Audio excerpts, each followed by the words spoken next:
한 사람의 말 한마디가 역사를 바꿨습니다. 바로 도널드 트럼프입니다. 당선 직후 그의 가족이 6조 원대 암호화폐 회사를 만들었어요. 크립토 대통령이 나왔다는 메시지는 수백만 명을 끌어들였습니다. 개미들은 생각했어요. 이번엔 정치인이 밀어준다. 비트코인은 12만 5천 달러까지 올랐어요. 그런데 지금은 반토막이에요. 더 끔찍한 건 폭락의 방아쇠를 당긴 게 바로 트럼프 일가라는 거예요. 개미들이 사고 있을 때 그들은 팔고 있었거든요. 정치인이 투자자를 배신할 때 뭐가 벌어지는지 함께 봅시다. 온라인 커뮤니티에선 이런 질문이 돌고 있습니다. 대체 뭘 보고 트럼프 하나 믿고 샀어요? 작년 겨울을 떠올려 보세요. 비트코인이 12만 5천 달러를 넘었을 때 말입니다. 어떤 정치인이 나는 암호화폐를 응원한다고 말했어요. 대통령이 직접 밀어준다는 게 처음 본 거였습니다. 당선되자마자 그의 가족은 월드리버티라는 6조 원대 규모의 거대한 암호화폐 회사를 만들었어요. 개미들은 생각했습니다. 대통령이 밀어주는데 이게 망할 리가 없지. 전 세계 사람들이 들었어요. 월급을 다 쏟아붓는 사람, 빚을 내서 사는 사람까지 모두 이번엔 진짜 다르다고 믿었습니다. 가격은 올랐고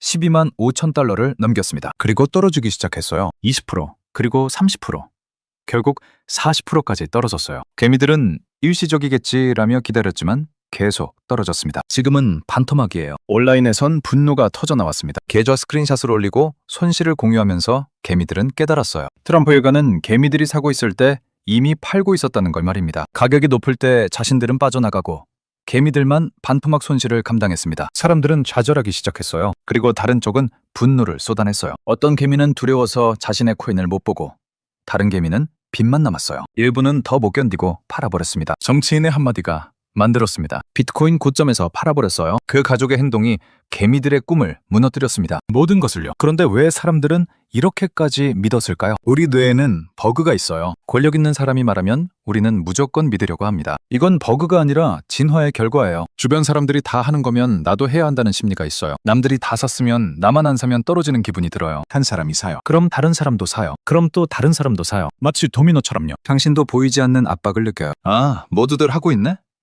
나도 해야 되나? 그게 정확히 언제 터지는지 아세요? 모두가 시작했을 때예요. 그제야 내부자들은 팔아버려요. 주변 사람들이 다 하는 것을 보면 저것도 맞는 거겠지?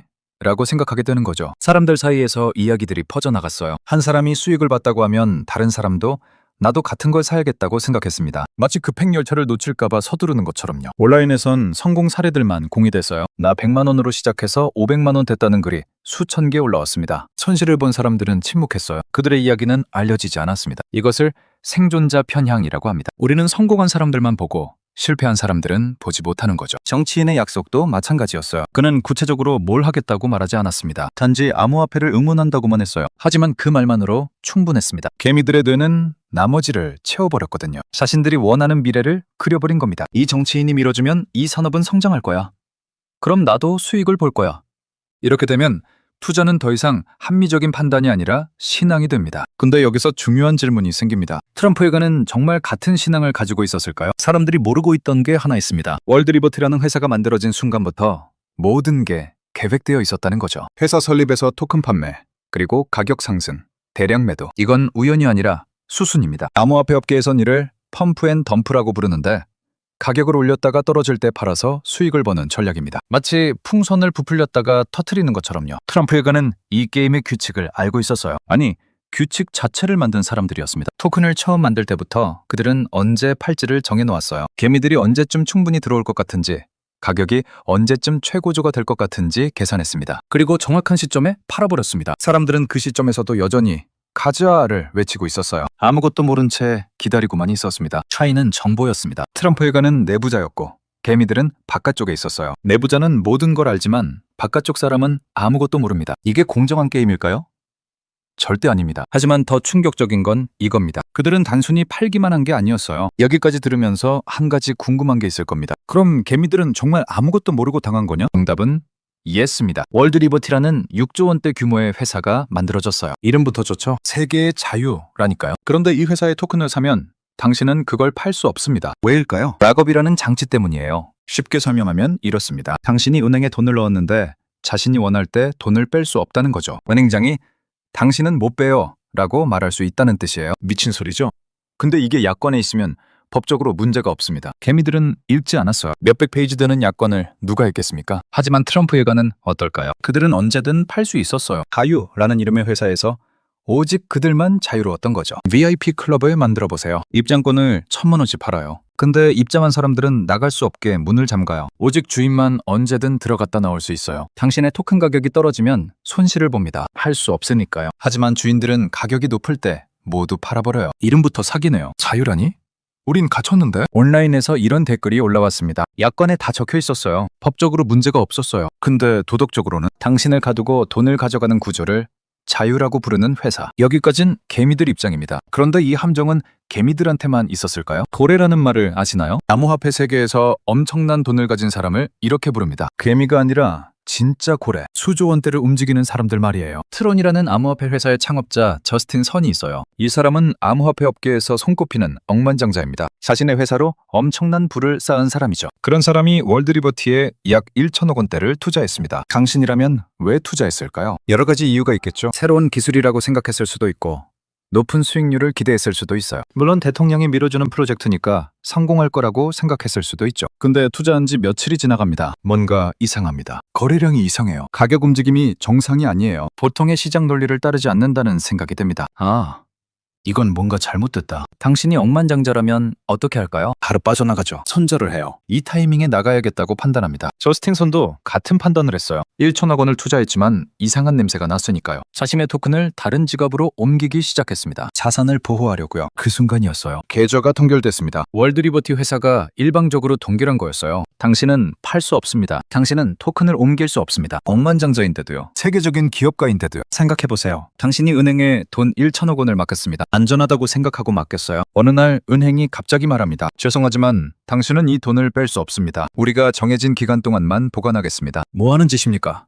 경찰을 부릅니다. 사기 신고를 해요. 근데 약관에 그렇게 적혀 있다면 제1조 고객이 예치한 자산은 회사의 판단에 따라 인출을 제한할 수 있습니다. 법적으로는 어떻게 될까요? 법적으로는 문제가 없습니다. 약관을 동의했으니까요. 억만장자는 변호사를 고용할 수 있어요. 최고의 변호사들을 수십 명 고용해서 소송을 걸 수 있습니다. 근데 시간이 걸려요. 소송은 몇 개월이 걸립니다. 어떨 땐 1년도 걸려요. 그 사이 가격은 어떻게 될까요? 계속 떨어집니다. 개미들이 팔 수 없으니까요. 큰 손들도 팔 수 없으니까요. 팔 사람이 없으니까 가격은 자유낙하합니다. 1천억 원이 100억 원으로 줄어들 수도 있어요. 소송에서 이기더라도 가격은 이미 반토막이 된 거죠. 사람들은 이 뉴스를 봤을 때 뭐라고 생각했을까요? 고래도 못 빠져나가나요? 공포가 퍼졌어요. 업계에서 가장 부자인 사람도 계좌가 동결되는데 평범한 개미 투자자가 팔 수 있을 리가 없었어요. 억대의 손실을 안고도 팔 수 없다는 뜻이었어요. 이건 투자 문제가 아니었습니다. 당신의 자산을 일방적으로 통제할 수 있다는 증거였어요. 법적으로 문제가 없으면서도요. 사람들은 깨달았습니다. 우리는 여기서 나갈 수 없다. 가격이 어떻게 떨어지든 손실이 얼마나 커지든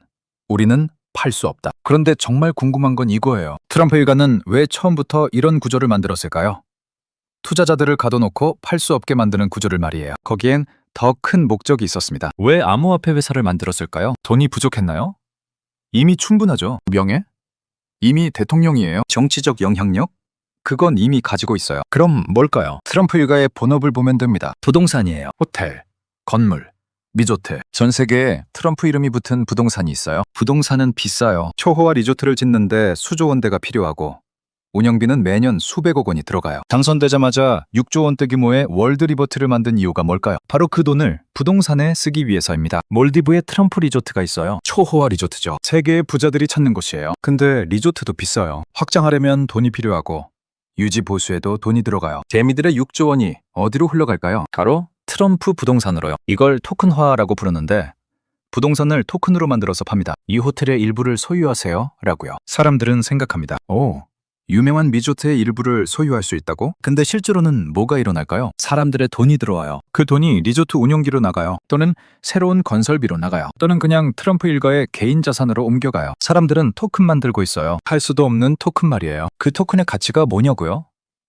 글쎄요. 그건 트럼프 일가가 정합니다. 당신이 사가지고 있는 토큰의 가치를 결정하는 건 당신이 아니라 트럼프 일가예요. 상황을 바꿔서 생각해보세요. 당신이 강남 빌딩의 1%를 샀습니다. 종이 증서를 들고 있어요. 근데 그 빌딩을 관리하는 사람이 자기 맘대로 이 빌딩의 가치는 이제 반이 되었다고 선언합니다. 당신의 1%의 가치도 반이 되는 거죠. 하려고 해도 팔 수 없으니까요. 개미들은 마치 투자한 것처럼 착각했어요. 하지만 실제로는 뭐였을까요? 그냥 기부였어요. 트럼프 일가에 대한 기부 말이에요. 돈을 넣으면 토큰이 나와요. 그 토큰은 팔 수 없어요. 가치도 떨어져요. 그 사이 트럼프 일가는 당신의 돈을 부동산에 써요. 당신은 가지고 있는 건 팔 수 없는 휴지 조각 한 장이에요. 더 기가 막힌 건 이거예요. 50억 달러라는 규모가 얼마나 큰지 생각해보세요. 한국 국방비 수준입니다. 우리나라 전체 국방비와 비슷한 돈을 모은 거예요. 그걸 전 세계 개미들에게서요. 그리고 그 돈으로 부동산을 짓고 리조트를 확장하고 있습니다. 개미들의 손실이 트럼프 일가의 부의 증가로 이어지고 있는 거죠. 이건 단순한 펌프 앤 덤프가 아니었습니다. 이건 조직화된 자산 이전 시스템이었어요. 사람들의 돈을 흡수해서 트럼프 일가의 자산으로 바꾸는 시스템 말이에요. 그런데 이게 미국만의 이야기일까요? 미국만의 이야기가 아니에요. 한국에서도 계속 반복되고 있습니다. 선거철만 되면 말이에요. 정치 테마주라는 게 있어요. 특정 정치인과 관련된 회사들이 있다는 거죠. 그럼 개미들은 뭘 할까요? 이 정치인이 좋아하는 회사라면 뭔가 다를 거야. 선거가 몇 개월 남았을 때부터 시작돼요. 언론에서 특정 산업을 집중적으로 다루기 시작합니다. 이 산업이 미래다. 이 정치인이 밀 거다. 이제 기회다. 사람들의 뇌는 반응해요. 마치 파블로프의 개처럼요. 자극에 반응하는 거죠. 아, 이 회사구나. 미리 사놓을까 하고 생각하는 거죠. 당신이라면 어떻게 할까요? 다른 사람들보다 먼저 사는 거죠. 남들이 깨닫기 전에요. 하지만 누군가는 이미 알고 있었어요. 관련 회사의 대주주들, 임원들, 정치인과 가까운 사람들. 그들은 처음부터 알고 있었어요. 그들은 이미 샀어요. 훨씬 낮은 가격이에요. 사람들이 사기 시작하면 가격이 올라가요. 당연하죠. 사람들이 몰려들어오니까요. 가격이 올라갈수록 관련된 사람들은 웃음이 나와요. 아, 이제 팔 때가 됐다. 그들은 팔아버려요. 사람들이 사고 있는 바로 그 순간에요. 그 순간을 기점으로 시장의 분위기가 변해요. 처음엔 미세한 변화죠. 거래량이 줄어들어요. 가격 상승 속도가 느려져요. 뭔가 이상한데? 근데 이미 늦었어요. 관련된 사람들은 다 팔았거든요. 팔 사람이 없으니까 가격은 자유낙하예요. 개미들은 아직 기회가 있을 거야 라며 더 사요. 혹은 손절하고 싶지만 못해 라며 기다려요. 가격은 계속 떨어져요. 6개월 뒤, 1년 뒤, 2년 뒤. 당신이 당시에 산 주식은 어떻게 됐나요? 아무것도 아니에요. 그냥 종이 조각이 돼버렸어요. 한국 커뮤니티에서 한 네티즌의 말이 있어요. 자유를 억압하는 놈들이 자유를 거리는 건 여기나 저기나 똑같다. 정확한 지적이에요. 미국의 트럼프, 한국의 정치인들. 구조는 정확히 같아요. 다만 방식이 다를 뿐이에요. 트럼프는 노골적이었어요. 자신의 이름으로 암호화폐 회사를 만들었거든요. 개미들의 돈을 직접 모았죠. 한국의 정치인들은 좀 더 간접적이에요. 정치 테마주라는 이름으로 포장했죠. 마치 시장의 자연스러운 현상인 것처럼요. 하지만 결과는 같아요. 내부자들이 팔고 개미들만 남겨진 거죠. 당신이 지금까지 한 투자를 생각해보세요. 특히 정치인과 관련된 회사에 한 투자를요. 그 회사는 정말 성장했나요?